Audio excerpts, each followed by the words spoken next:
outside Metro Manila. Oh, I see. Who are from Northern Luzon? Meron? Oh, who are from the Bicolandia? Uy, marami. Ano yan? UNC? Aquinas. Kay Akwendi. Yeah. Merong taga Visayan provinces like Cebu, etc., etc. Meron taga Mindanao. Uy, maaga yun nag-enroll. Kasi pag nasa main room ka, maaga kang nag-enroll. Kung late ka, doon ka sa studio. Pero maliwanag ang maliwanag ang mga TV sa kanila. Ang advantage doon sa kanila, sa mga satellite rooms ay the reviewer will not know who is sleeping. Yeah, that's nice. That's relaxed. That is a relaxed atmosphere. If I were a reviewee, I would be in the satellite rooms. I can put my feet up as long as my seatmate is not annoyed.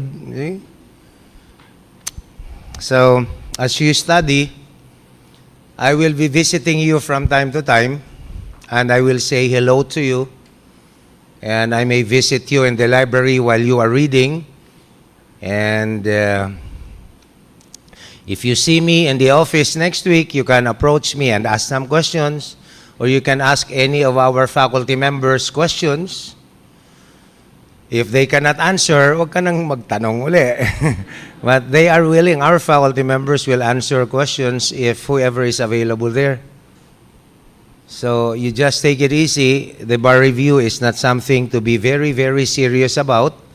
In other words, it's something to focus on, but not really to be serious to such an extent that you feel like being in an intensive care unit.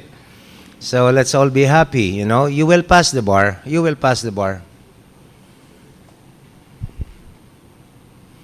It's in the air. I know there will be 4 bar top notchers also in this review. The only thing is, I want to ask you one question. Could you identify yourself? This is the second question time I asked this question. Could you identify yourselves? In the 2008 bar exams, I promised my review is, anyone who gets the first place, second place, and third place will have 100,000 pesos cash from me. Someone did. Judy Lardizabal of our school. So, during the testimonial, I had to give it. Sabi ng apo ko, Lolo, sayang. Huwag ka nang maingay. Ikaw naman mag-a-award kasi kasama kong 4 kong mga apo sa adopted son ko. So, ayan, bigay sila. Pag uwi namin, inulit na naman, sayang. Nung bar 2009, nalimutan kong mangako. First place and second place, nandito dyan sa upuan mga yan. Ayan, si Tapik, minsan dyan, si Yebra dyan, minsan yan. Ayan. Mabuti na lang nalimutan ko. Ay, sus, Ginoo. 200,000 tumataginting yun. Ngayon, hindi pa ako mangangako. Saka na lang. Mas delikadong mangako ngayon kasi nakakaramdam talaga ako ng mas matindi ngayon alam niyo man, yun ang tawag din ay feelings. Feelings. Mas nakakatakot ngayon. Kung meron man at mangako ako, yung 100,000, 3 kayo, di pagatian nyo na lang. Huwag naman yung tigisa kayo. Okay? Pagatian nyo na lang. Pero wala pa akong pangako.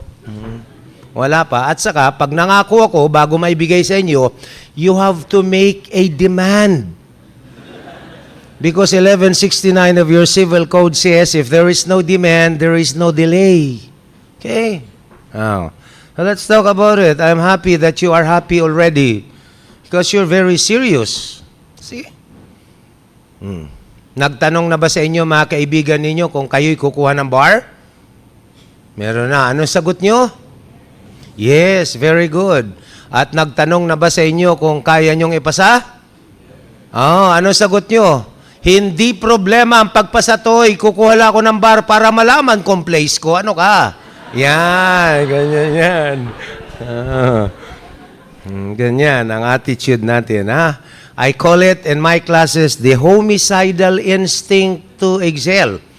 You don't like it, the murderous mania to succeed, that intense and burning desire to get what you want, but you pray, do not forget that you cannot do it alone. Now I have transformed myself from a reviewer to a preacher. Do not forget to pray, and I'm praying for you. I can assure you that. Now, but in the meantime, before you pass the bar exams, you must be able to know the tidbits, the most important facts about evidence, because there will be 3 or 4 numbers in evidence. We just do not know which. And we were talking about witnesses. You know, I remember a very old question on a very simple one, but of course, because the promise is to give you a case problem, it could be put in a case problem. But we have to know the concept. For example, a very simple one was, when is a question leading? When is a question misleading? That could be put in a beautiful bar problem. See, leading.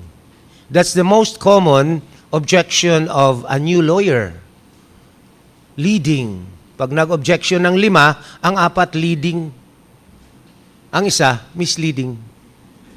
Now, bawal ang leading questions sa direct exams. See, we are in Rule 132, okay? Section 10, etc. A leading exam is not advised, a leading question is not allowed in a direct exam. But it is the question of choice in a cross-exam. But can you ask sometimes a leading question in a direct exam? Yes. For example, the question is preliminary. Preliminary lang. I called my witness. Ganitong tanong ko sa umpisa. Mr. Witness, you are a police officer? Yes, sir. And you are with the Manila Police Department? Yes, sir. Those are leading, but they are allowed kasi preliminary lang. Preliminary. Another instance is when you are allowed, a leading question is when your witness is hostile. Hostile witness. A hostile witness is a witness you called to the stand. He is supposed to be your witness, but suddenly, he made a sudden turnaround when he was in the witness stand. He was saying something against your case. But it is not for the lawyer to declare him as a hostile witness. He asks the court to declare the witness as a hostile witness. After that, you can ask him now leading questions. That's Section 12. Okay, that's Section 12. Kasi the rule is scattered. It is not for counsel to declare a witness as a hostile witness or a hostile witness, but it is the court who will make such declaration. Now, another witness, you could actually ask a leading question in a direct exam is when the witness is your adverse party or he is an officer of an adverse party. For example, an officer of a corporation who is your kalaban, you can ask him a leading question because kung ang witness mo ay kalaban mo, equivalent yan ng cross-exam. Kasi kalaban mo yan. Okay? You can ask them leading questions. But what is a leading question? Of course, we are not expected to write the words, a leading question is one that leads. No. It's not beautiful. But a leading question is a question that suggests the answer to the witness. It suggests. Why is it not allowed? Because it is unfair.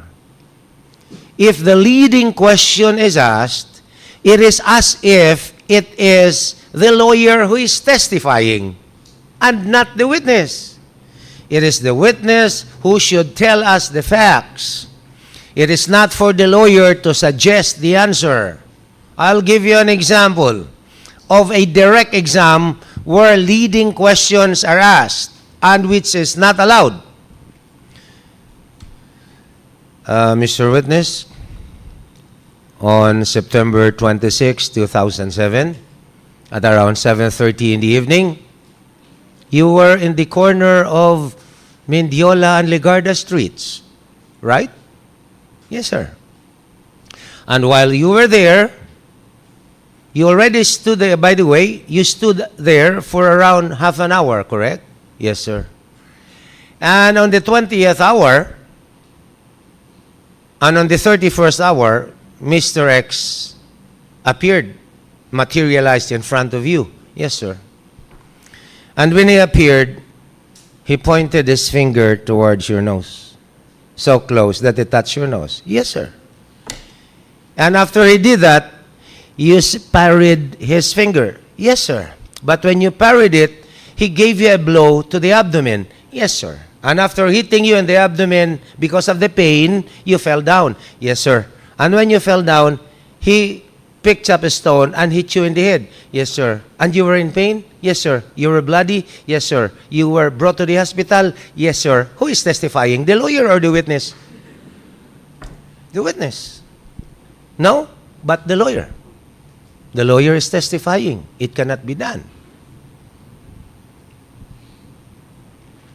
Now, normally, you have to object to a leading question. Because sometimes a judge will not stop a person from asking leading questions. But there are judges who will stop you from asking leading questions. They will say, "Counsel, you are doing something unfair." Then you say, "I'm sorry, Your Honor." Then you stop. But if you are not stopped, just go on. Now, so how do we ask those questions like this? Do you remember where you were, Mr. X, Mr. Witness, at around 7:30 in the evening on September 26, 2007? Yes, sir. And where were you? I was at the corner of Legarda and Mendiola streets. Okay? What were you doing there? I was simply standing, sir. Why were you standing, sir? I was waiting for someone. Whom were you waiting for? My grandmother, sir. Okay. And while you were standing there, and if you remember, could you relate to this court what happened? Sir, Mr. So-and-so materialized, and he pointed his finger at me. When he pointed his finger at you, what did you do, if any? I parried his finger. And when you parried his finger, what happened? He hit me in the abdomen. I fell down. Oh, who is telling the story now? The witness, no longer the lawyer. So, I asked Levi, for example, Levi, do you remember where you were at around from 5 to 9 in the evening of August 1st, 2009? Yes, sir. Okay. And where were you? I was in the College of Law of San Sebastian College. I was attending my law classes. Okay. Until what time? Up to 9 o'clock, sir. After 9 o'clock, did you go to the house of your friend Jose? Objection, Your Honor, leading. Okay? That's leading. So instead of asking, you went to the house of Jose, what you are supposed to say is this. To ask is this. After 9 o'clock, where did you go, if any? Or what happened, if any? Yan. Siyan tatanungin mo. I went to the house of my friend Jose, sir. Oh, what was your purpose? Oh, go ahead. Let him tell the story. But sometimes, in your law practice, because you will be lawyers next year, you ask leading questions, even if it is not allowed. If you see that your witness could not remember what the next sequence is. After 9 o'clock, what happened? Yan. Pag ganun-ganun pa siya. Okay. Okay, I'll try to give you a few seconds, Mr. Witness, to recall. But let me ask you the question again. After 9 o'clock, what happened? Pasok na, lawyer. After 9 o'clock, you went to the house of your friend Jose. Objection, Your Honor. Leading, sustained, reform. After 9 o'clock, what happened? He already remembers it. See? So, okay lang, ang parusa ay reform. Alam na niya. Basta ang problema doon ay kung pwede kang magpatuloy, nakapagpatuloy ka na. But for a bar exams, do not ask it. Do not say, if he forgets, I will ask. So that he could recall, okay? See? So that is the truth in actual practice. But for the bar exams, you follow the rule that as a rule, you cannot ask leading questions in a direct exams. But if you are asking cross-examination questions, do not ask questions like, why? Could you explain? No. That's disastrous in a cross-exams. It's a very basic rule. Why? It's not even in the rule, but do not ask. But you will notice, Section 10 tells you could ask leading questions in a cross. Is it not? That's the first cross-examination. In fact, as we talk about this, you should ask cross leading questions so that he will not have time to explain his side. And when you ask leading questions, even if he denies what you are asking him, never mind. Because in the process of asking him questions, you are actually subliminally, psychologically, painting a picture about what happened, about your own version of the incident. And the judge will say, ganun yata ang nangyari Natural lang naman na siya ay mag-deny.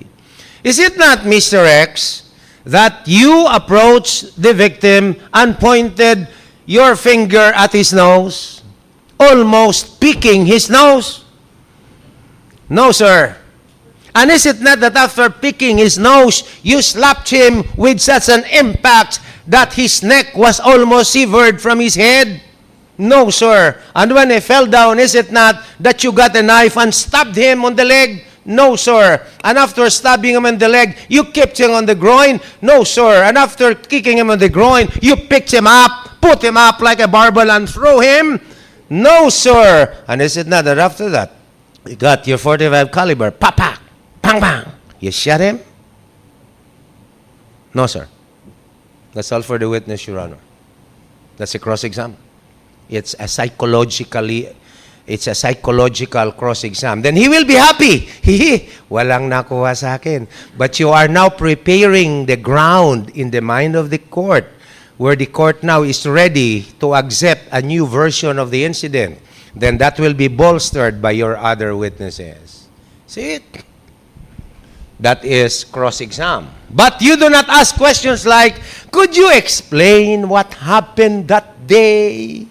Yeah, I will gladly do so, sir, if you have the patience to listen. No.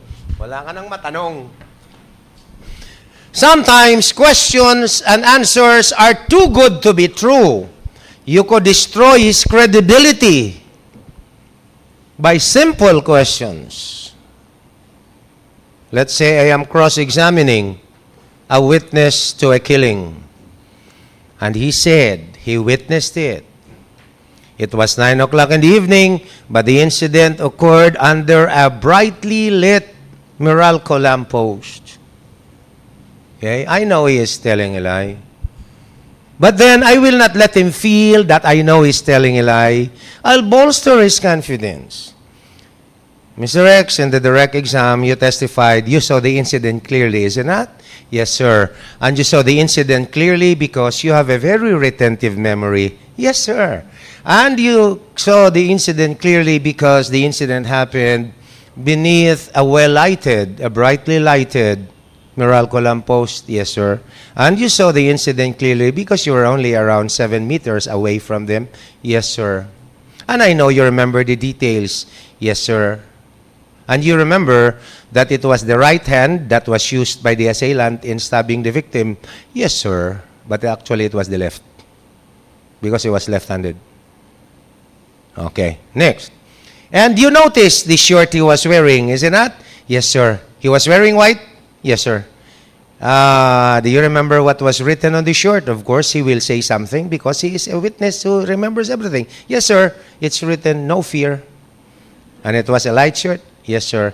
And you saw the pants he was wearing? Yes, sir. Maong? Jeans? Denim? Maong, sir.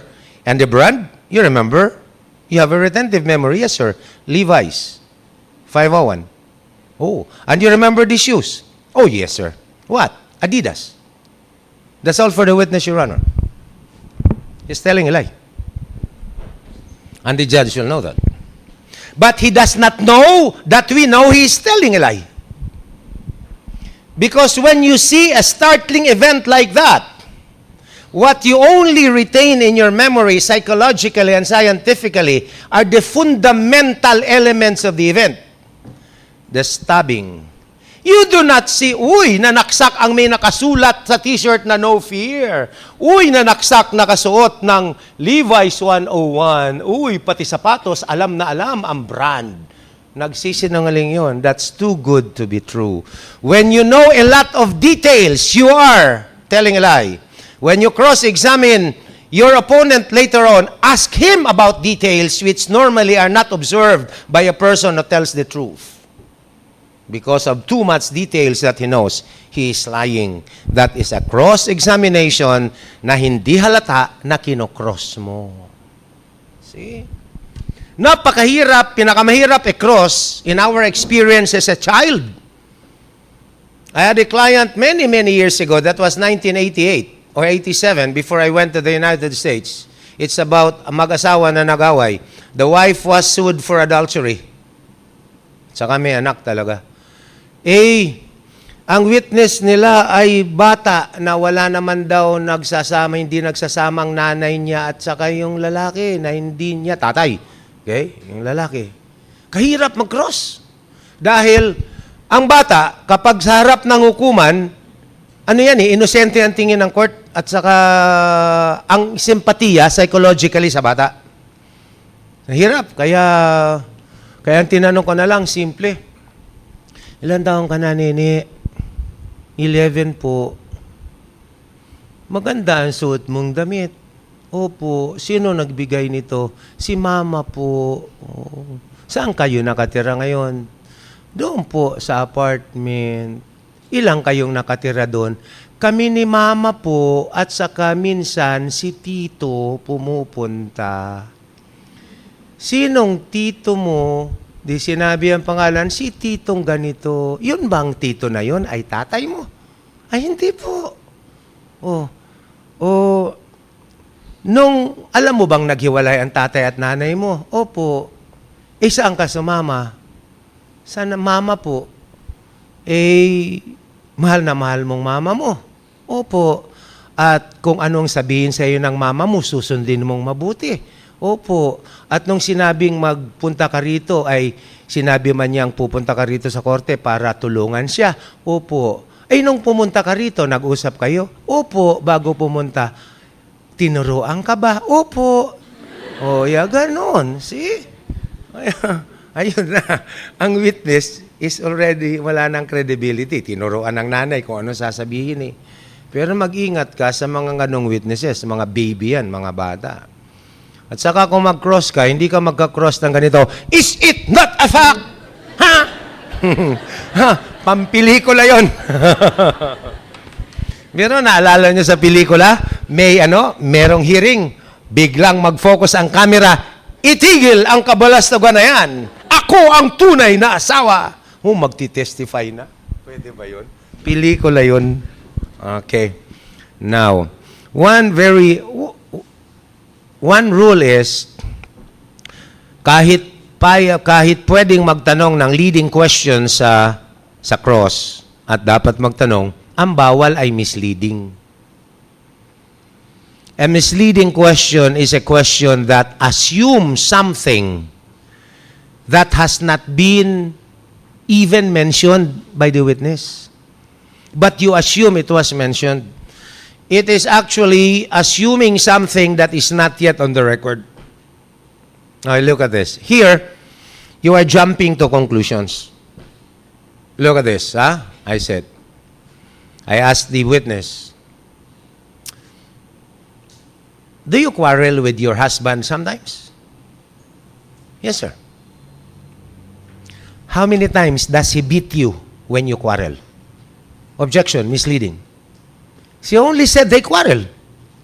There was no testimony that she is beaten up by the husband. Tapos bigla akong nagtanong, ilang beses ka bang binabanatan? Nag-aaway ba kayong mag-asawa? Opo, ilang beses kang binabanatan kung may mag-away? Oh, misleading. You are assuming na binabanatan. Pwede kayo mag-away sa salita, is it not? Pero ganito yan eh. Nag-aaway ba kayo? Opo. At kung nag-aaway kayo, anong nangyayari? Nababanatan po ako eh. Ilang beses kang binabanatan kung mag-ayun? Pwede nang magtanong kasi meron ng logical sequence. O ganito. You remember you were seated in the car? Yes, sir. I was seated in front. Okay. How fast were you driving? Objection, misleading. Bakit? Seated in front lang eh. Hindi naman niya sinabing siya ang driver eh. Tapos ang tanong mo ay, how fast were you driving? You see? That is misleading. You get my point? Sa pang-araw-araw na buhay, makikita yung misleading. Naranasan ko yan. Bago ako nag-asawa na ako ay 18 anyos, meron akong kaibigan na sa ibang room, ako'y nag-aral sa University of Santo Tomas nung una sa Arts and Letters. At nung panahon namin ay lahat kami sa isang room, puro lalaki. Lahat ng ibang babae, babae lang na room. Hagdanan sa lalaki, hagdanan sa babae. Kantin, hati sa lalaki, hati sa babae. Traditionally, yung CR talagang hiwalayan. Talagang ganon. Ganon. Ngayon, meron sa isang room, sa second floor ng Commerce Building ng Santo Tomas, na nakikita ko palagi sa kantin sa ibaba. Sa ibaba ng Commerce Building. Ewan ko kung meron pang kantin. Sino sa inyong galing sa Arts and Letters dito? Wala? Okay. Ikaw. Okay. Palagi kong kasama yon tuwing alas 9:30, nagmimerienda, sabay kami. Kasi, pero hindi muna kami magkakilala. Sa tagal na panahon, nagkakilala kami. Okay. So, nililibre ko siya kung minsan, sinasadya ko na akong ililibre. Okay, kaya magkaibigan talaga kami. Lumipas ang pangalawang semester, ganun din. Magkalapit din ang aming room. Pagkatapos yan, nagkaroon ako ng girlfriend. Taga-ibang room naman. Okay. Kalain mong minsan sabay kami sa sa kantin, sabi niya, umiiyak siya. Ba't ka umiiyak? Di ba akong girlfriend mo? Ha? Di pa palagi tayong nagmimerienda? Ha? Yun ang tinatawag na assuming something that is not in evidence. No, yan. Ganon ang misleading. You assume something. Sabi ko, kaibigan kita, hindi kita girlfriend. Bakit palagi tayong magkasama sa kantin? Nainis na ako. Ano? Sige, kung gusto mo, ikaw din. Dalawa kayo. Abay, pumayag. Ako hindi pumayag dahil ayoko ng ganon. Kung isa-isa lang. Ayaw maniwala tinyo. I have a halo over my head. Yan o. Yan. Nasisinag ba, class? Yeah. See that? Yun ang meaning ng misleading. You're assuming something that is not in evidence. So, bawal yan sa cross. Okay. One of the most important topics in this area on witnesses, which we will not be surprised if it is asked, is how do you impeach a witness? Yan.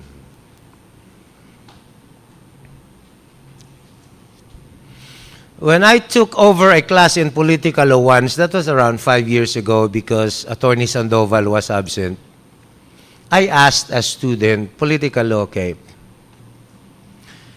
sino ba ang mga tao ayon sa ating saligang batas na pwedeng i-impeach? Sinabi niya, yung president, etc., justices, pati sa ombudsman, sinabi niya, akalain mong huling sagot niya, i-witness. A witness. Ang impeachment na ito, hindi pang political law. Ito ay pang evidence. Okay? You impeach a witness. When you impeach a witness, what do? You actually destroy the credibility of a witness. Why is it necessary that Section 11, you put a star on it, of 132. Section 11 of 132. We are still in 132. We go back later to 130. We are, nauna muna tayo sa mga basics. Yeah, you know, the rules are not arranged. That's why I've been telling you that. What is your purpose in impeaching a witness? Your purpose is to destroy his credibility. Why is it important to destroy the credibility of a witness? Because the witness is a messenger of facts, is it not? If the messenger is tainted, it is very probable that the message is also tainted. Whether or not his message will be believed largely depends on the credibility of the messenger, and the witness is the messenger. You destroy the witness, you destroy his message. It's very important.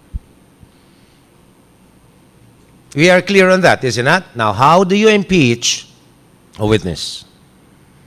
There are three ways. You find them in Rule 11, in Section 11.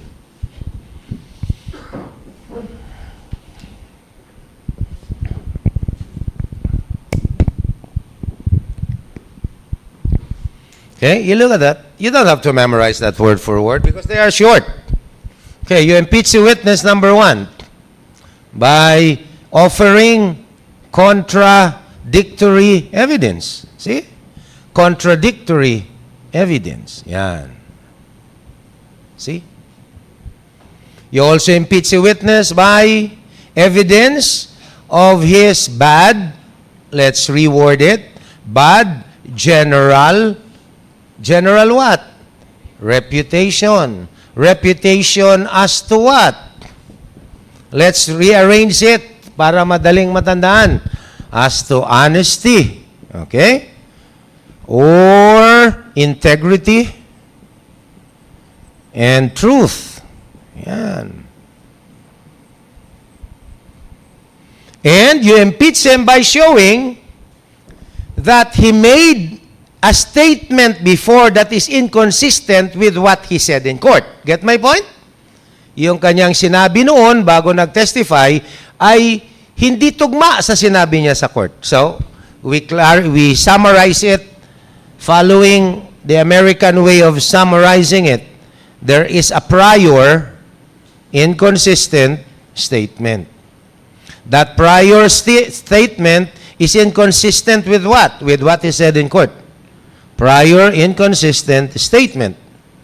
Now, these are the three ways of impeaching a witness and by destroying his credibility.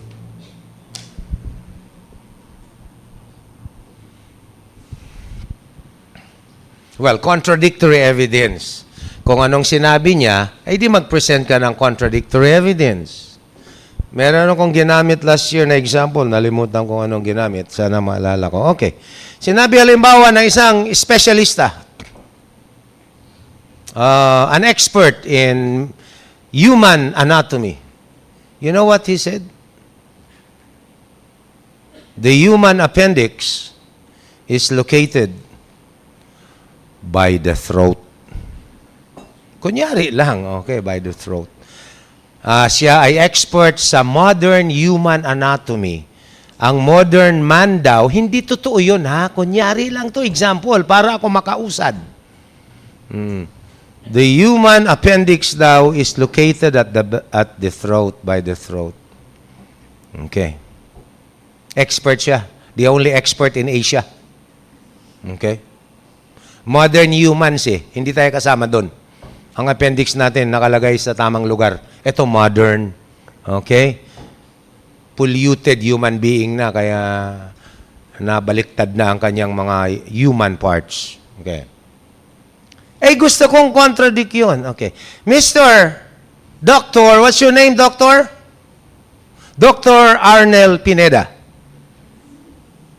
Where did I get that name? Journey. Okay.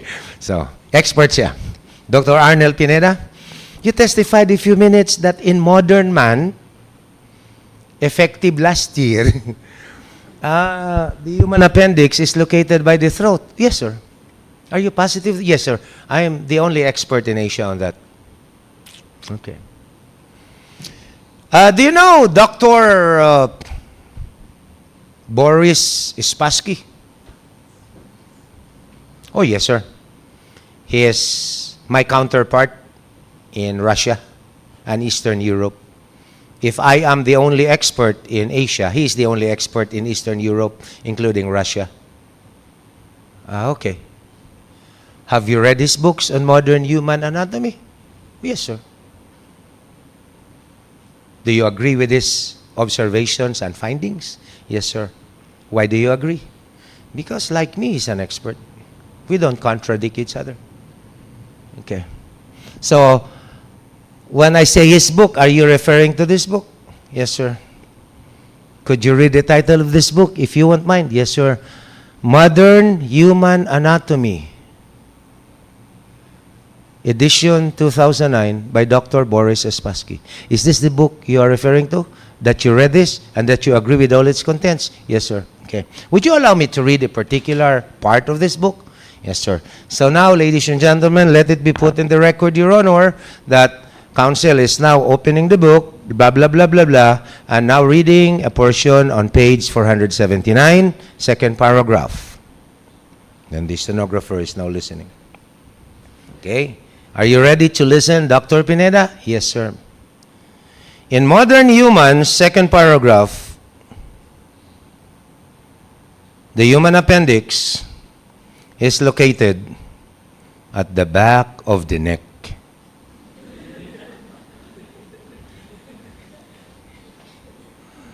Witness, did you hear it? Yes, sir. That's all for the witness, Your Honor.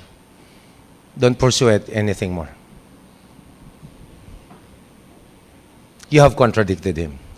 Because if you overcross, ikaw masisira. Okay. Biro mo, sasabihin mo, why is it that you said it is located in the throat, but you said this guy whom you agree with said it is located at the back of the neck? Baka biglang samagot. Could you open, sir, the third page? The third page says, findings are obsolete. Please refer to the views of Dr. Pineda. Naloko ka na. You see that? So that's what we call, pag nasa lakab mo na, you stop.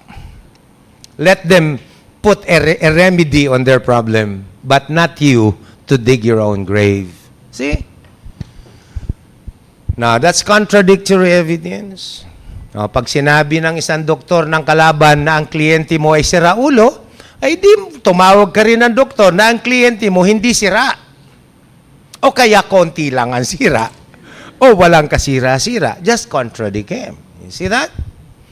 It's like provisional remedies. One puts up a bond, the other puts up a counterband. You see that? That's contradictory evidence. Okay. But let me ask you this one by looking at the board. Question on the impeaching witness. Meaning, in number 2, you will call someone who knows the witness you want to be impeached, is it not? And we call him the impeaching witness. The other witness is the witness to be impeached. And you ask the impeaching witness, do you know Mr. X, the witness of the other party? Yes, sir. What can you say about his character? He's a very bad boy, sir. Bad boy. Will you not object?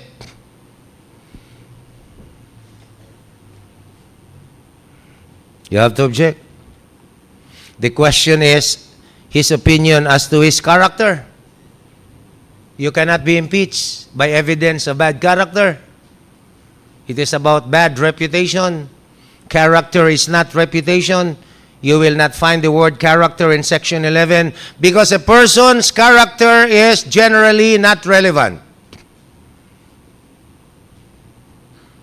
You do not impeach a person by evidence of his bad character.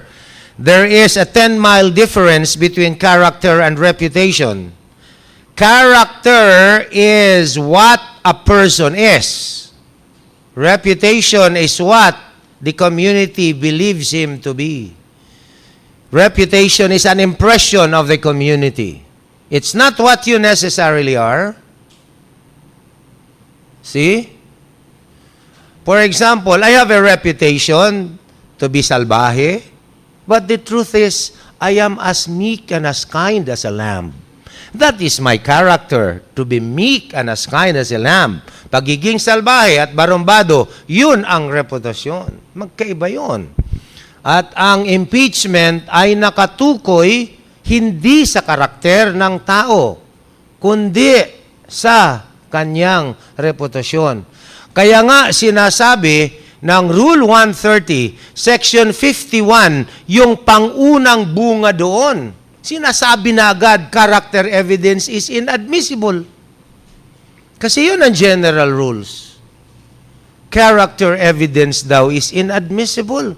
Kaya nga ang salitang character ay hindi nakikita sa modes of impeachment.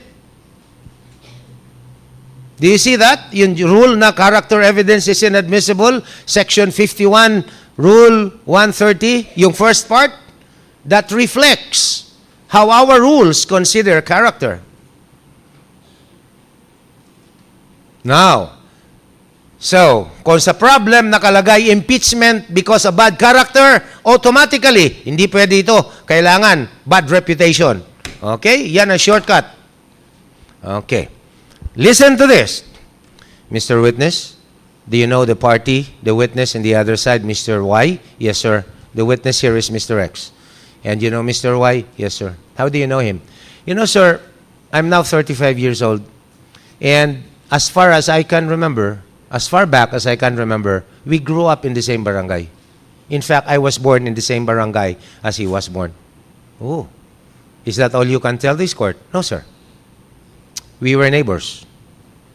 And aside from being neighbors, is there any reason why you know him well? Sir, we studied in the same nursery school, the same kindergarten school, the same elementary school, the same high school, the same college. It's only in the College of Law where we're not together. He was in San Beda, I was in the University of the East. Oh. So how long have you known him? Sir, my entire life. What can you say about his reputation in the community? Reputation, huh? Oh, sir, very quarrelsome.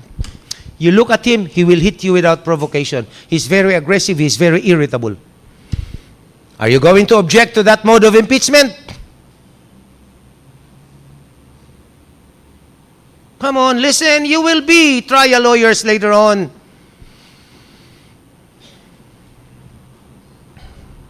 Yes, you object. But sir, the question is reputation. Yes. But it was about his reputation as to being aggressive, being quarrelsome, being irritable. There are specific aspects of the reputation which you should use in impeachment. Honesty, integrity, and truth. Not aggressiveness, not being quarrelsome, not being irritable, not being physically aggressive. Oh, you see that? Napapansin ninyo? Ganon ang pag-aaral ng law. Ang nakikita ng iba, nakikita mo. Ang nababanaagan lang ng iba, dilat na dilat sa mukha mo. Siya, hindi mo pwedeng basahin ng pahapyaw ang bagay na yan. Kasi napaka-importante. Okay. So yung mga preliminaries, you establish na kilala niya ang witness because you cannot testify as to a person's reputation if you don't have sufficient basis for knowing him. You get my point? Hindi ka pwedeng tanungin lang, what is his reputation? Hindi ganon. Kailangan kilala mo siya. Okay, so tapos na yon. Ang tanong ay, what can you say about his reputation as to honesty? Sir? And as to truth? Sir? If he tells you 10 things, 20 are surely not true. Sa 10 sinabi, 20 ang hindi totoo. Oh. Is it something about truth? Is it something about honesty? Yes. The impeachment is correct. Okay. Are you still listening to me? Now, can you impeach him by contradictory statements that he made? Yes. He said something in court different from what he previously said. Yun ang meaning ng prior inconsistent statements. Do you understand what I'm saying? Sinabi niya sa korte, Ang bumaril ay si Juan. Immediately after the incident, 3 months ago, nung inimbestigahan ng pulis, alam mong sabi niya, si Jose ang bumaril kay Juan. Iba na.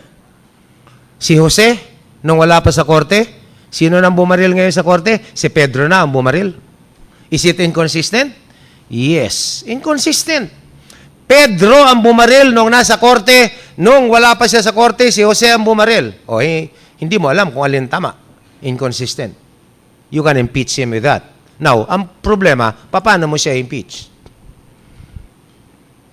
Kanino niya sinabi na si Jose ang bumaril? Sa pulis. Kanino niya sinabi na si Juan, si Pedro ang bumaril?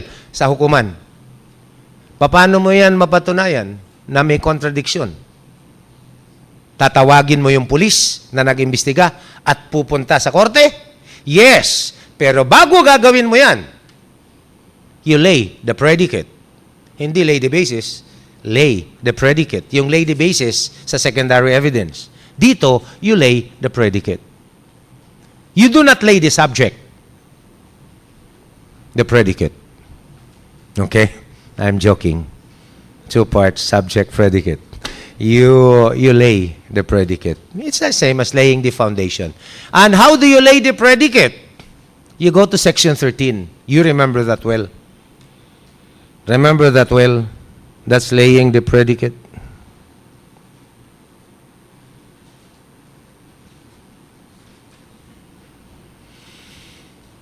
So, mapapansin nyo, bago mo siya salakabin o salakabin, bibigyan mo muna siya ng pagkakataong magpaliwanag. You get my point? Yan. Ngayon, kung inamin niya na kontradiksyon niya ang kanyang binigay, ay tapos lang istorya. Pero pag ayaw niyang aminin ang kanyang sinabing contradictory, saka mo tawagin ang investigador para ang investigador magpatunay ng kanyang contradiction. Ang tawag sa section 13, laying the predicate. Hindi laying the basis. Saan nga yung laying the basis? Sa best evidence rule, before you present secondary evidence. Yung laying the predicate is only a jurisprudential term. But both of them are called laying the foundations. Okay, tingnan ninyo kung tama ang pamamaraan ng impeachment na ito. Okay? Ini-impeach ko itong witness na ito. Kunyari siya si Jose. Jose ano? O wag ng pidal, kakasawa na. Ang pangalan mo na lang, Levi Ordonez. Si Levi Ordonez. Okay. I am impeaching him. So, maarte ang counsel eh. Levi Ordonez. Oh, I remember something with that name. 3 years ago, there was a Levi Ordonez who found $1 million in the Ninoy Aquino International Airport. But he did not return it to the rightful owners, and he was subsequently arrested. How are you related to that Levi Ordonez? Siya yun eh. Then, he does not answer. Pero siya yun. Okay. Sus, that's all right. That's my granddaughter. Okay. Asking for money. Let me stop this for a while. Okay. Now, next. And 3 years ago, there was a Levi Ordonez who was arrested for robbing a 90-year-old grandmama while walking along EDSA near GMA 7. How are you related to him? Siya rin yun. Ayaw sa mga. And just 2 years ago, there was a Levi Ordonez who even picked the wallet and the handbag, I should say, of the President of the Philippines, who pretended to be a member of the Presidential Guard Unit. How are you related to him? He does not answer. Siya yun eh. And there was a Levi Ordonez who was sued for multiple counts of estafa against a rich guy living in Claro M. Recto. How are you related to him? Okay, I'm asking him those questions. Any objection? Is the impeachment proper or improper? You always hear that in court, and I do not hear objections from the defense counsels. As defense counsels, are you going to object? Yes. You cannot be impeached by evidence of particular wrongful acts. Those are particular misdeeds, particular wrongful acts. You cannot be impeached by evidence of particular wrongful acts. Do you see that at the end of section 11? There is only one particular wrongful act which could be used in impeaching you if there is already a conviction. Your conviction is a particular wrongful act, but it is only that type of particular wrongful act that could be used against a witness. And the particular wrongful act could be elicited from a question and answer or from the records of the case. Do we understand each other? Oh, see how beautiful evidence is?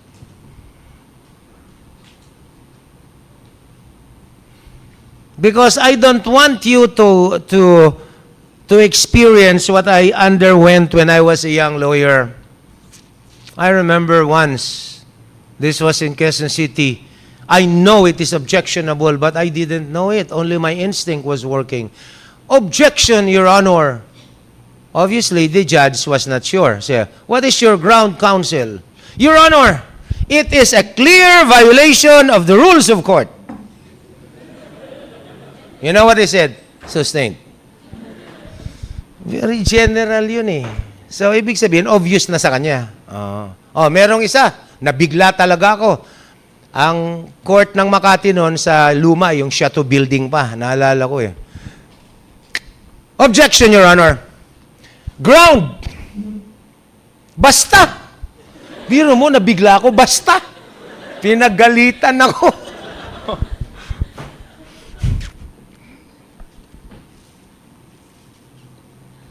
Nung tapos na, sabi ng piskal, hey, Attorney Riano, saan mo nakuha yung ground na basta? Bago yun na. Oo nga, bago. Bago.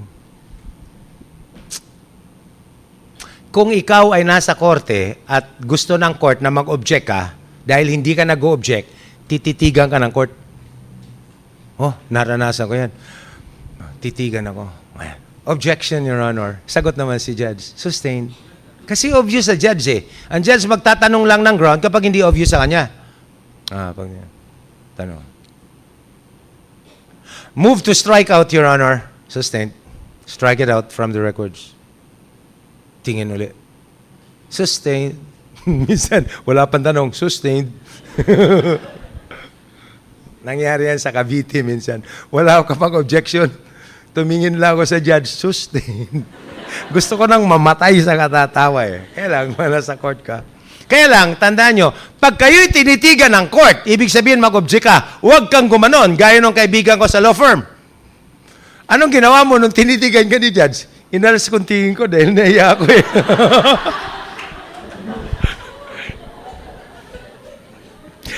Sabi ko, tan-GA ka talaga. Ang ibig sabihin nun ay, pinapa-object ka.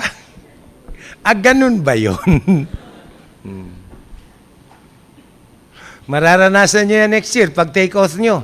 Unang binigay sa inyo ng law firm mo ang kaso. Nandun ka nakatayo sa harap. Ano kayang unang sasabihin ko? Naranasan ko, mga estudyante ko noon dati. Sir, congratulations, nag-take oath ka na. Sir, anong una kong sasabihin? Ayan, magmamanifest ako mamaya na collaborating counsel mo ako. Only ngayon, ha? Kaya magmamanifest collaborating counsel. Okay, pakinggan mo lang ako. Yun lang pala, sir. Sa susunod, alam na niya. Kasi ang una, mag-i-enter ka ng appearance bago ka, isn't that? Yeah. Sabi nung isang lalaki, please enter me.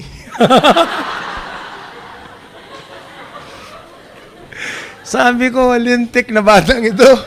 Enter your appearance. Yung, please enter me.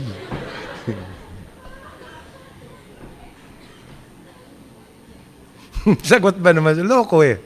Sir, bagsak nga ako sa practice court eh. Nakatatlo ako. Okay. Okay, it's nice to be there. So you know this now? Do not forget section 13. Okay. There is one more there before we go to the main topic on witnesses. Listen to this. Listen to this, okay? I am calling my witness. Levi Ordonez is my witness this time. Hindi siya ang ini-impeach ko. Okay? Would you please state your name and other personal circumstances? Okay. 4 years ago, there was a Levi Ordonez who was given a Medal of Honor by Congress of the Philippines for single-handedly fighting off 25 terrorists when they attacked a resort somewhere in Palawan. How are you related to that Levi Ordonez? Now, proudly this time he said, Sir, modesty aside, I am the one. Okay. And just several months after that, there was a Levi Ordonez who climbed up the GMA Tower in Quezon City to rescue a person who wanted to commit suicide. How are you related to that Levi Ordonez? Sir, I am the one. And there was this Levi Ordonez also several months after found $1 million in the Ninoy Aquino International Airport at the PAL Terminal 3. Who found it and returned it to the rightful owner? How are you related to him? Sir, I am the one. And there was this Levi Ordonez during the Typhoon Undoy who single-handedly rescued 35 people who were swimming in the flooded waters of Marikina. How are you related to him? I am the one, sir. Are you not going to object? Witness ko yan. I am proving his good moral character. Object ka, hindi pwede yun. Hindi pwede yun because of section 14. You look at it.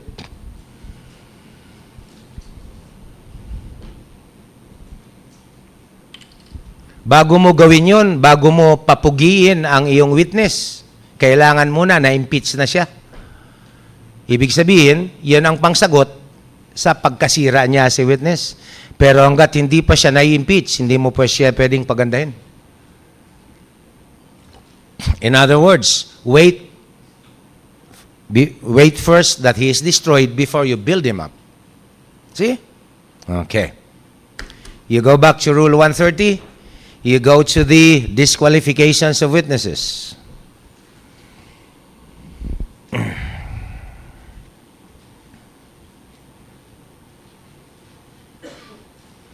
In section 21, there are 2 disqualifications of a witness. Do you notice that? Disqualification because of what? Mental incapacity and mental immaturity. Okay. How many letters are there? A and B. Look at letter A. That refers to persons who are of unsound mind, of course. May problema sa utak. Now look, can you be disqualified as a witness? Are you listening to me now? Can you be considered as a witness who is disqualified if at the time you witnessed the incident, you are insane or of unsound mind? You look at the provision.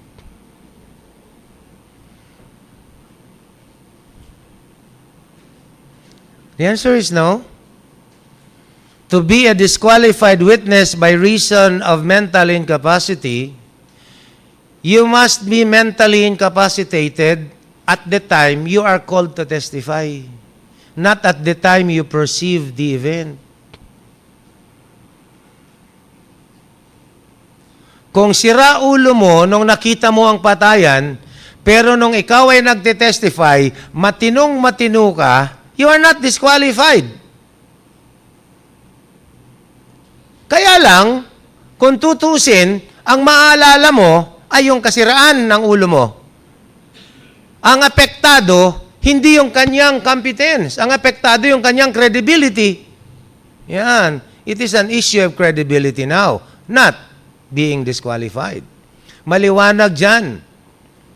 Ang point of time to consider him as disqualified is at the time he is called for examination.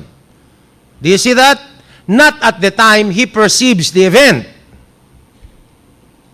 Pero pagdating sa letter B, ang point of time to determine disqualification is at the point of perception. Gaya ng child. You have to look at those. Those are two different doctrines. But letter B on children who are immature is now modified by the rule on the examination of child witnesses. What do you mean by that? There is a provision in Section 6 of the rule on the examination of a child witness that a child enjoys the presumption of being competent. See, that is at the back of your Rex versions. So when you see a child witness, the presumption is he is competent. Anyone who questions his competence has the burden of proving that the child is not competent. And then the court will conduct a competency examination. But the presumption of competence is enjoyed by the child. That's the modification to letter B of Section 21. Is it really Section 21? Yes, it is Section 21.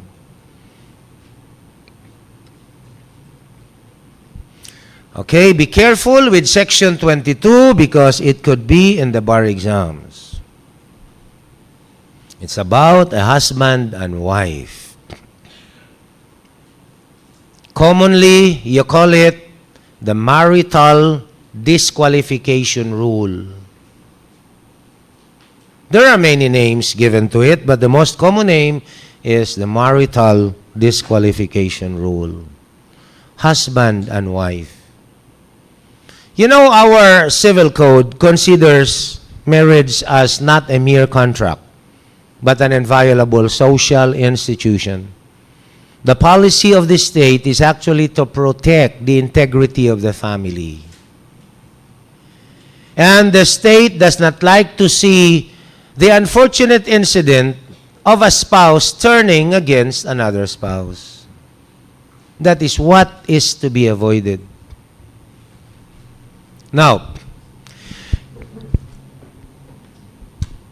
you will notice that a spouse is not allowed to testify for or against. Hindi lang against. For or against the other one without the consent of the other. There must be consent. The privilege is owned by the spouse whom you are testifying for or against. If he does not object, you could testify. But if he objects, you cannot. And the court is very strict on that. The husband does not consent. The witness cannot testify on the following matters. See? Now, Section 22 presupposes that the spouse you are testifying for or against is a party to the case. Reason? For or against. It will testify. You cannot testify for or against someone if that someone is not a party. Justice Regalado has made this one very clear, even in his decisions. The party, the spouse you are testifying for, the party you are testifying against must be a party to the case because of the words testify for or against.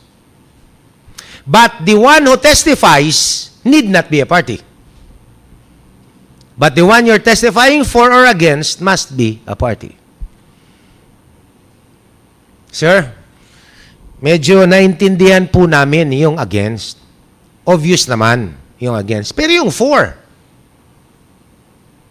hindi ba sir, dapat hindi ipagbawal yun dahil beneficial naman sa spouse. For. Sabi ng court dito, hindi rin. Because this will encourage a spouse to commit perjury or a false testimony. And kung gusto ng kabilang partido na malinis ang kanyang konsyensya, hindi naman niya kukonsintihin yung asawa na magsisinungaling dahil ang testimony lang ay for or in his favor. See? For or against. But take note, children. Take note. The testimony to be subject to opposition must be a testimony during the marriage. During the existence of the marriage. It is not important when the subject of the testimony occurred. Even if the subject matter occurred before the marriage, if the testimony is made during the marriage, it is subject to objection. So, halimbawa,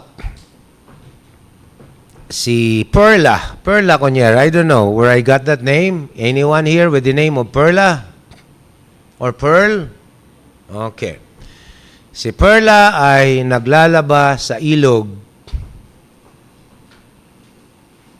gamit ay baretang sabon. Pagka ilog, bareta. Okay? Yeah. Pagka bahay, pwede na yung powder.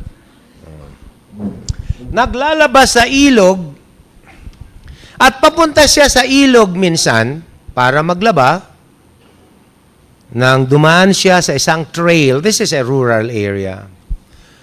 At ang kanyang atensyon ay nakuha ng mga malalakas na kaluskos sa likod ng kawayanan. Ibinaba ang timba at sumilip ng dahan-dahan at nakita na si Juan ay inuundayan ng saksak at taga ni Pedro. Si Pedro ang nananaga kay Juan. Kitang-kita niya kung paano nalagutan ang hininga si Juan. At ang huling katagang na mutawi sa kanyang labi ay, "Paalam, Pilipinas." Patay. Wala siyang sinabihan kahit sino. Nakalipas ang 3 buwan. Gaya ng kanyang nakagawian, sunong-sunong ang malaking timba, nahugis tansan. Ano ba yun ang timba? Noong unang panahon, naabutan nyo ba yun? Ay, ako'y naabutan ko yun. Okay? Naabutan ko yun. Yung merong scallop sa gilid, parang tansan niya. Okay, wag na tayo mag-away dun. Okay. Nang siya ay naglalaba sa ilog gamit ang baretang sabon, humulagpos sa kanyang kamay ang baretang sabon. Malakas ang agos ng ilog, hinabol niya. Pero bago niya nadampot, may dumampot sa sabon, pati kamay niya nadampot. Pagtingin niya, si Pedro, yung salarin, na hindi niya isinumbong. Sila ay nagkatinginan. Doon nalaman nila sa isa't isa, may lihim pala silang pagtatangi sa isa't isa. Yan. Hindi na natuloy ang paglaba.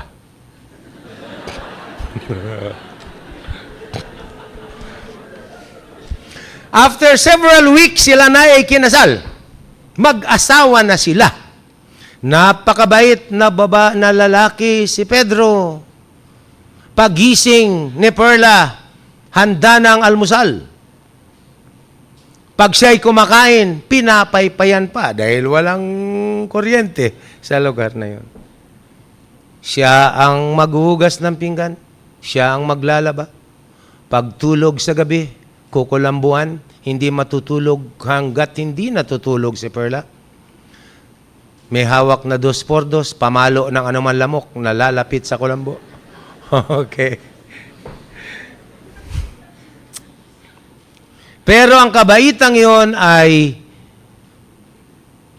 Hanggang 1 taon lang. After 1 year, biglang nagbago si Pedro. Umaga pa lang, sisigaw na, Perla, magsaing ka na. Kapag medyo hilaw, dunggol.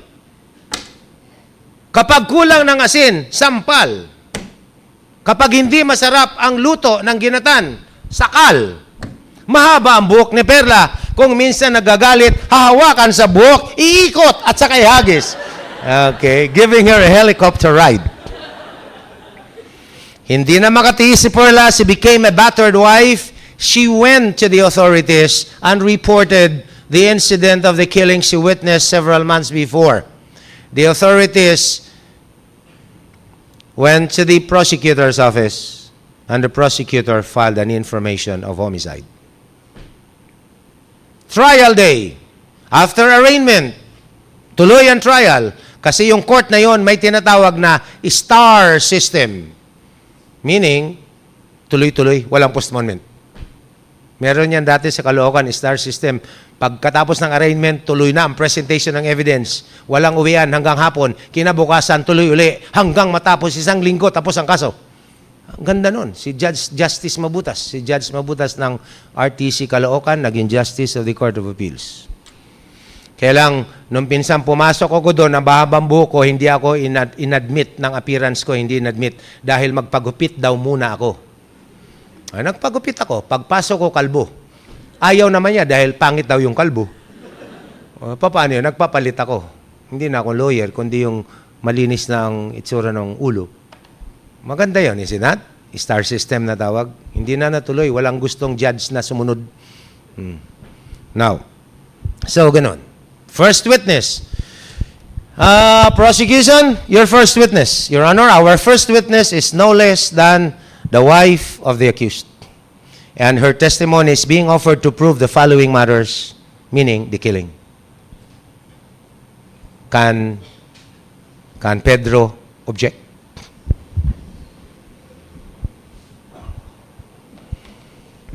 Can Pedro object? Of course, yes. But, sir, the incident occurred before the marriage. That does not matter. It's not part of the element. Was the marriage existing? Is it given during the existence of the marriage? He can object. He can object. See that? Okay. But there are instances when even despite the objection will be overruled. One exception is in a civil case, and one exception is in a criminal case.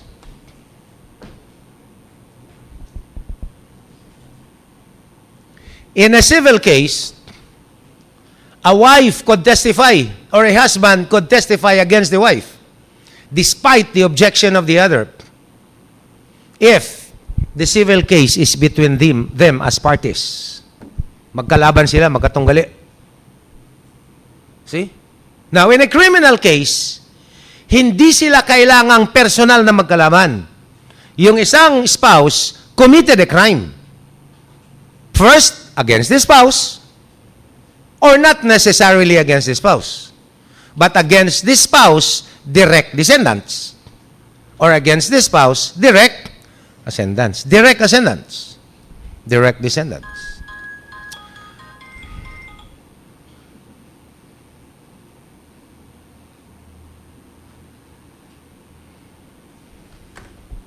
Okay, let me give you an example.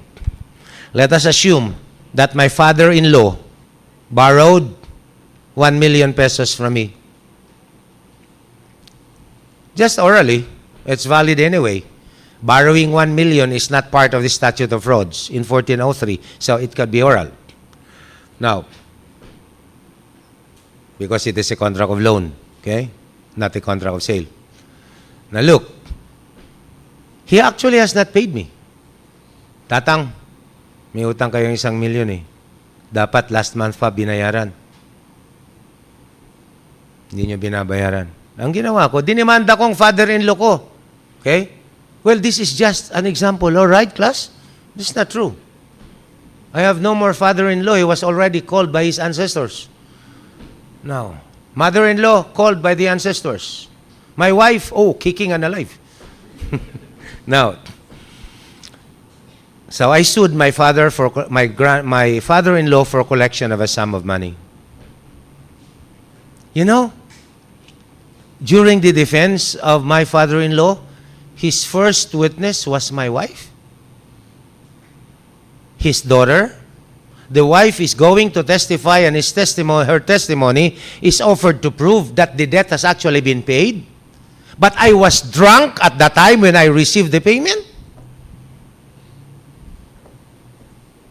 I was so intoxicated that she said, that's the reason I don't remember. Oh, okay. Can I object to the testimony of my wife, or could my wife testify despite my objection? Remember, this is a civil case. I can object. It does not fall within the exception. The case is not between us. The case is between me and my father-in-law. My wife has a personality separate and distinct from her father, and vice versa. Are we still alive? Yan. Assume that I married my wife at a time when I was already the second husband, because her first husband died when he swallowed a very big bone while he was eating. My wife has a child by the first marriage, a 3-year-old child. When I would sleep, the 3-year-old child, who is now 5 years old, would come to my bed and poke my ear with pointed instruments, poke my nose with a ball pen or a pen, and poke every opening of my body. I could not sleep while the child was awake. So that I will have peace of mind, sometimes I would let him drink soft drinks laced with Ativan, sleeping pill. Okay? And when he would snore for 29 hours, I would also sleep and take advantage. But one day, the pharmacy ran out of sleeping pills. The child would not sleep anymore without sleeping pills. It became a habit. And once I was already sleeping, I was poked in my nose with such a force that my nose bled. He poked my nose with not an ordinary pointed instrument, but with a balisong. I was startled. I held the child by the neck, and because we live in a condominium in the 14th floor, I threw him outside the window. Of course, what will happen? He died. I was sued for killing the child. My wife is now going to testify against me. I said, "Objection, Your Honor, no consent from the husband." What will the court say? Sustained or overruled? Overruled. Very good, children. You can answer number 9 of a future bar examinations, not necessarily 2010. Okay? Very good. Suppose I killed the brother of my wife. I hacked him with a bolo. Pack! The head flew. I caught it in my palm. I was sued criminally. My wife is testifying against me. Can I object? And when I object, I will be sustained. Yes, because the brother of my wife is neither a direct descendant nor a direct ascendant. He is clearly a collateral relative. Oh, you see that? But the bar examiner will give you a question in such a way for him to know whether you know the comparison between Section 22 and Section 24, letter A on privileged communications.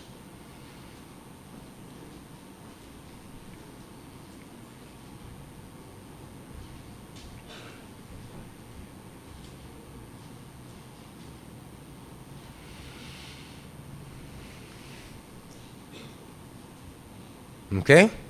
Is it also between a husband and a wife? Come on. Yes. But you will notice, the word testify for or against is no longer there.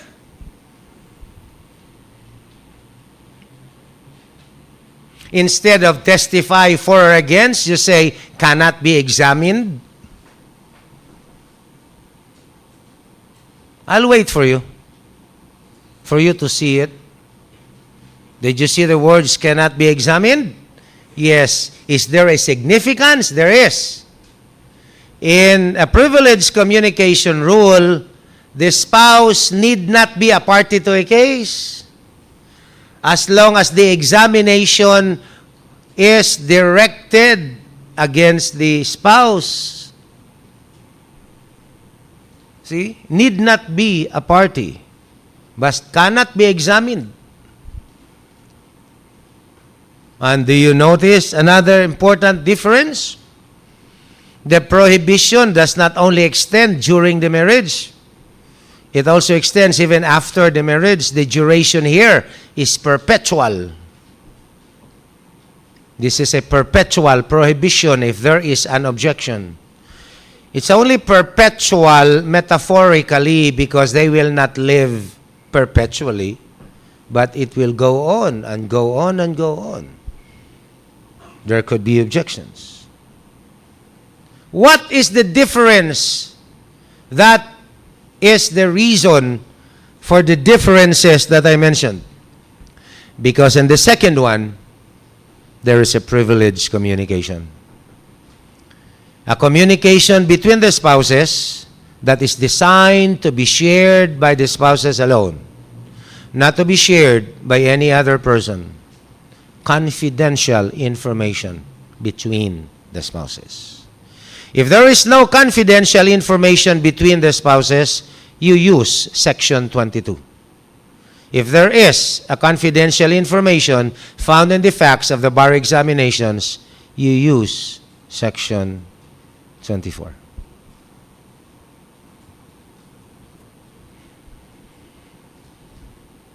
Get my point? Okay, listen to this. Tell us which you are going to use. Habang naglilinis ng kisame yung misis. Okay? Naglilinis ng kisame. Kasi yung kisame, mataas. Yan. May nakita siyang napakalaking sports bag doon sa sulok ng kisame. Binuksan niya ang bag. Wow! Paldo-paldong pera. Meron pang nakabalot na pangalan ng bangkong pinanggalingan. Metrobank, CM Recto Avenue, near San Sebastian. Near Recoletos Law Center. Saan kaya nakuha ng husband ko ito? Okay, sinara niya. The husband was in the office. She went down. She turned on the television. And then, she listened to the news. And Pinky Webb was mouthing the news.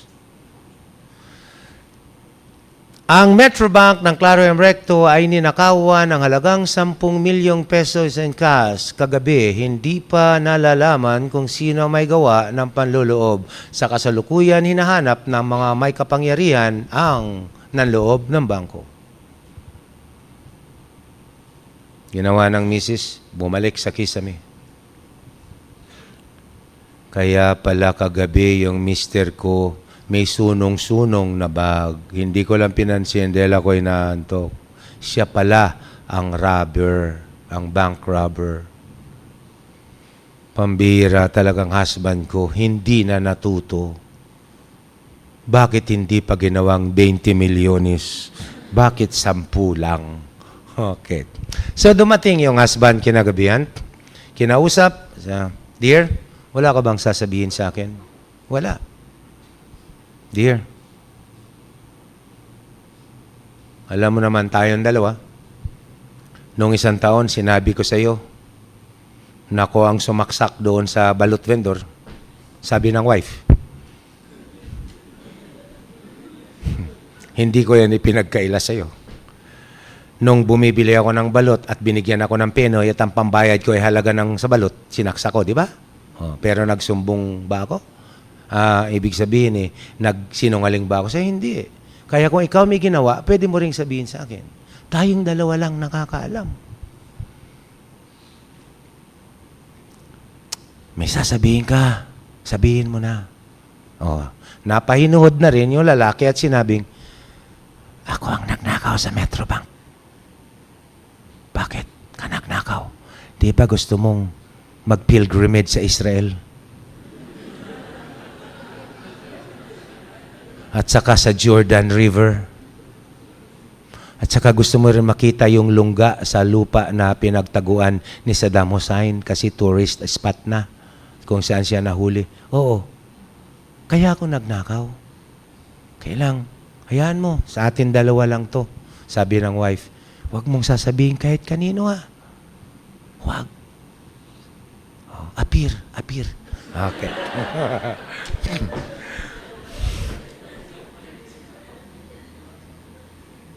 Okay. Is there a confidential information? Yes. In case of a suit arising and the wife is called to testify, what will you use? Section 24 or Section 22? Section 24. See that? So, even if the marriage is already annulled, can the husband still object? Yes. In Section 22, the marriage is annulled. Can the husband still validly object? No more. Because the testimony is no longer during the marriage. The marriage has already been dissolved. That is a very important distinction. See that? Okay, dagdagan natin ng konti. Yun pala, ang babaeng si Perla na kilala na natin na naglalaba sa ilog, ay nakatira pala sa likod bahay ng mag-asawa. May right of way siya. May easement of right of way. At nung nag-uusap ang mag-asawa, sa kwarto sila, nag-uusap sa conjugal room, sa conjugal bedroom. Doon dumadaan ang right of way, doon ang right of way. Eto si Perla has a talent which only few people have. She could hear a whisper a mile away. Okay. She heard the usapan ng mag-asawa. In case the husband is sued for bank robbery, the next question is, can she be allowed to testify despite the husband's objection? The answer is yes. She is not the spouse. She's a third person. The prohibition is on the spouses, not against third persons who have heard it by accident. She is not covered by the prohibition. The spouse say, objection! The court said, is Perla your wife? No, Your Honor. Overruled. Okay. But I plan to be her husband later. Oh, no, it cannot be. There's no such thing. You see that? Now, among the privileged communications, that will be the focal point. See that? Now, you know, attorney-client relationship, you read it, it's very... But look, if you talk to your client, the lawyer has no right to divulge whatever the client tells you in relation to the client-attorney relationship. Official communications about the case. And that prohibition also is a bar to my secretary, to my clerks, to my employees who may have overheard the communication. The privilege is owned by the client. Okay? That's why later on, when you become lawyers, if you don't want an influential law office to be your kalaban later on, and you have a client, you first ask your client to consult the other kalaban, na posibleng kalaban na law office. Consult, pay the consultation fee, then ask for a receipt. Because if a litigation later on arises at ang kalaban pala ay yung law office na yon, may papakita mo yon, hindi siya pwede magsalita tungkol sa kaso dahil client niya dati yan.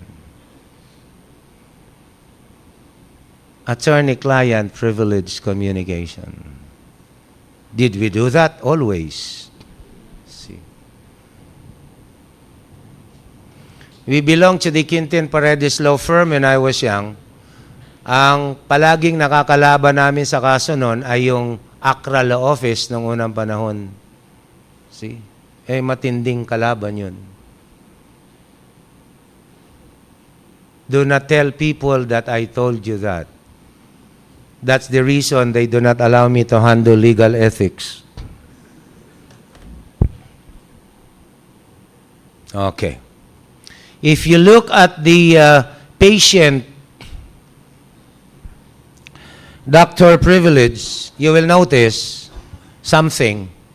The privilege only exists in a civil case. Look at that. You underline civil case.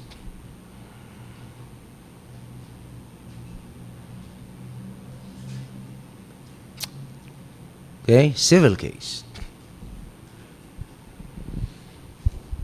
And the others are simply caudal by nature.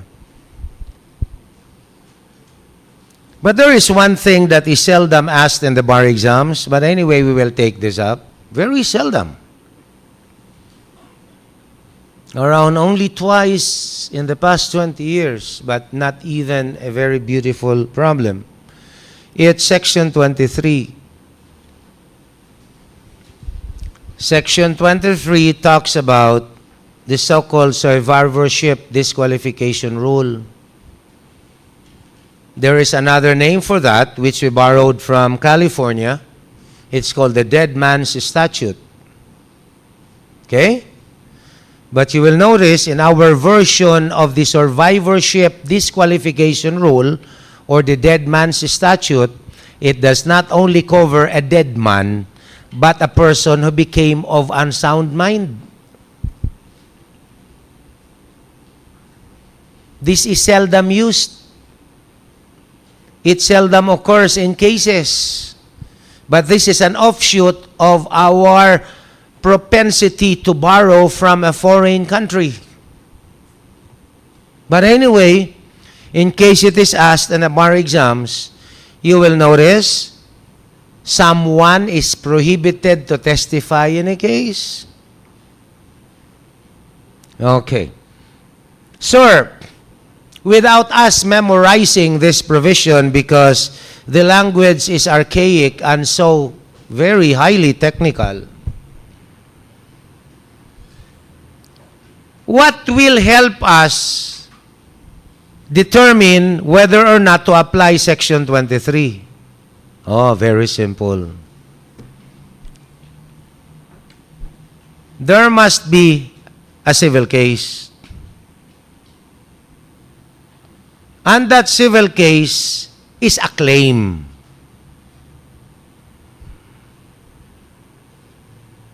The defendant is the estate of the deceased or of the one who became insane, or the executor of that estate, or the administrator of that estate.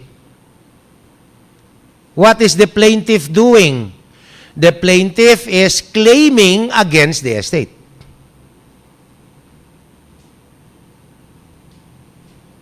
Sir, if the estate is the plaintiff, will we apply Section 23? No. Section 23 is designed to protect the estate of the deceased, to protect the estate of the person who is of unsound mind already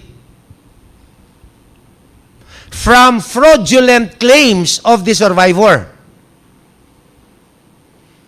Reason: the survivor may make a claim and the deceased can no longer confirm or deny it because death has silenced his lips forever. So this is for the protection of the estate of the deceased. This is quite unfair, but we will follow this. Look, suppose I went to Cebu.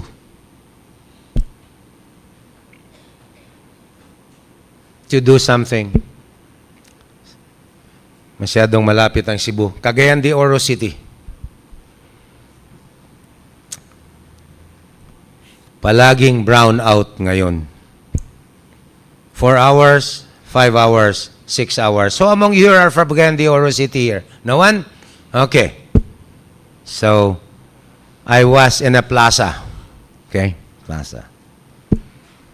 At around 12 midnight Friday, because there is a marketplace in the evening there, every Friday. Brownout. I do not know why we call it brownout now. When I was a young boy, here in Manila, we called it blackout kasi gabi.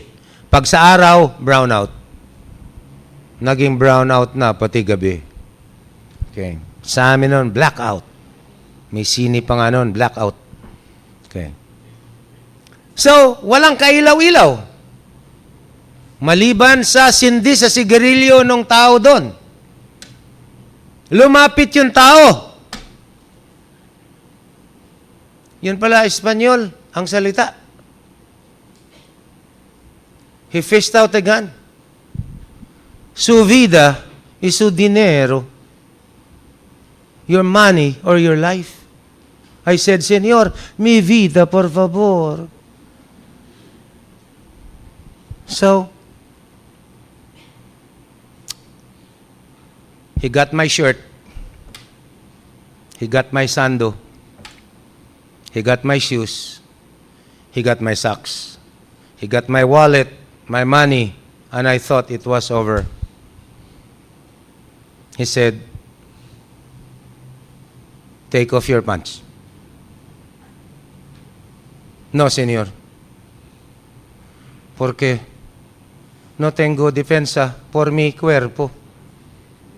I have no more defense for my body. Por favor. No? I like your pants. So he took it. And he saw that my underwear was imported. He took it. Do not imagine. No. So, I wanted to sing the song, I who have nothing. But I could not because of fear. I was traumatized. And he said, hey, hijo, tengo una diario. Puede usar. You can use it. So, meaning, I will use it to wrap my body. No defense, except the Philippine Daily Inquirer. So I was there sitting in fear. I was shaking. I was traumatized. I was there until 7 o'clock in the morning. I forgot my name. I forgot my telephone number. Then someone passed by the plaza. He was jogging. And he stopped by me and said, you look familiar. I said, no. And he said, I am Congressman Rufus Rodriguez of Misamis Oriental, including Cagayan de Oro. What happened to you? You are Willard, Riano. Then he shook me so hard. I woke up from his stupor, and I remembered my name. And I told him what happened. So, what can I do to help you? I said, it's obvious. Look at the tattered remains of the Philippine Daily Inquirer. Okay. I need to buy a plane ticket going home because I still have to go to Baguio. There is something I have to do. How much do you need? One-way trip ticket. Okay, sir, business class. Okay. One-way, 7,000. Okay, I will buy shoes, 2,000. I will buy my clothes, around 6,000. And pamasahe, please give me 15,000. I'll borrow. Okay. you're a guy I could trust. In fact, when I look at you, you look angelic. So, okay. No receipt, no promissory note, but you pay me 1 month after. Yes, sir, I will. Okay. As I was able to go home. Take note, there is a transaction between me and Rodriguez, isn't it? There is a transaction called a contract of oral loan. Mutuum simpulon. On the third week, he was reading the Philippine Daily Inquirer, also his favorite. And it has become my favorite because it helped me one night. I used to read Philippine Star and the Mosquito Press, see, Abante, Tik-Tik. That was my favorite. Now it's Philippine Daily Inquirer. And he saw in the obituary page my picture. And on the side were angels with trumpets. And below, suddenly and without warning, called by his grandparents. And that was my picture. You know what came into his mind? This guy owes me 15,000 and he is now dead. How could I be paid? And because he's going to Manila that day, he went to Manila, he saw the funeral parlor where I was. And so he went there, and he only saw a person there watching over me intently. May pamaypay pa. Okay. I was the one who is dead. Okay? Look at me. I'm dead. Kunyari lang. Okay. Knock on wood. Is this wood? Baka plastic. Okay, it's wood. Okay. Now, then he said, sabi no lalaki nagbabantay sa akin, Sir, can I help you? Okay. Yes. Yes. Alam mo. Si Willard Riano yan? Opo. Sino ka? I am the executor of his puny, tiny, Lilliputian estate. Alam mo, yung namatay, may utang sa akin ng 15,000. Namatay siya bago niya mabayaran kasi after 1 month, third week namatay na. Dapat next week babayaran. Sa'yo ko na lang sisingilin. Papasok na po ang section 23. Ganitong yung spirit niyan. Sir, maaaring nagsasabi kayo ng totoo pero hindi ko alam kung totoo yan. Maaaring hindi, maaaring oo. Sir, pero paano pa niya makukonfirm na meron nga siyang utang sa'yo? Patay na siya. Alam niyo, sir, his lips are already silenced by death. He cannot say yes or no. Sir, in order to be fair, wag na kayong magsalita dahil walang mangyayari. Walang makapag-verify niyan. Patay na yan So you cannot testify, sir, as to an occurrence between you before he died. No more. Sir, magpahinog na lang kayo. Charge it to experience. See, that's the meaning of section 23. In order to level the playing field, because the other party is dead, the one who survived should not talk about the transaction because he cannot answer back anymore. You see the spirit? Yes. But it's unfair. Paano siya mababayaran? That's why, moral lesson, kung nagpahiram sana si Rodriguez ng pera sa akin at may witness siya, yung witness pwedeng mag-testify dahil hindi naman siya party. Witness lang. Ang bawal ay parties at assignors niya. Yan. Yan ang bawal. Nakuha niyo yung istorya? Yan. Pero, kung the other way around ang nangyari, ang estate ang naniningil, sa buhay na tao, section 23 will not apply. Kailangan ang estate ang sinisingil. Medyo naintindihan natin? Very good, children. Very good. So, our first break will be at 4 o'clock, okay? Yes, and incidentally, it's 30 seconds before 4. Can I take my break? Okay.